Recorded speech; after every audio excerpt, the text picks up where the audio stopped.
is new information about the man charged with stabbing someone nearly 50 times at the front counter of a restaurant in Lee County. And that man remains in jail tonight with no bond, but there are a lot of questions about this case, of course. Fox 4 has been digging deeper to find out just how something like this could happen. So let's bring in Fox 4 anchor Chris Earl. And Chris, you spent the day talking with Lee County investigators. What have you learned as of tonight? Well, an attempted beheading is what's come out of this. Lee County investigators say that Edmund Clark III was trying to saw off another man's head on Monday night at Burnt Store Marina, after prosecutors say Clark had stabbed the victim more than 40 times at the restaurant, at that counter. These shocking details from the incident report offer a 3-day timeline of what investigators and witnesses saw. And here's the backstory.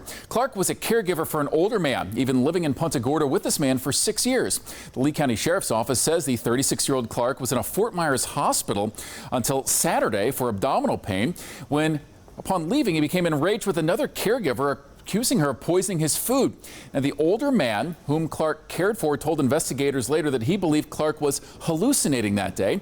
But on Monday, Clark was back in the hospital. When he left, he and the man he cared for and the man's son went to Burnt Store Marina. And before 7 p.m., as you see this video, the report says Clark and the son were inside of the trading post with the man outside. And that's when Clark grabbed a knife and started stabbing his son over and over, according to the report. And this led to the two men going into the kitchen of the trading post, where investigators say Clark grabbed another knife, and a witness said Clark was making a sawing motion with the knife. We are not naming the son, who is alive and still hospitalized, nor the father, whom Clark served as a caregiver to for years. But Clark is charged with 1 count of attempted second-degree murder. And with the details of this report and the surveillance video, we can see why investigators called it a gruesome crime scene. Of course, stay up to date on this report by connecting with fox4now.com.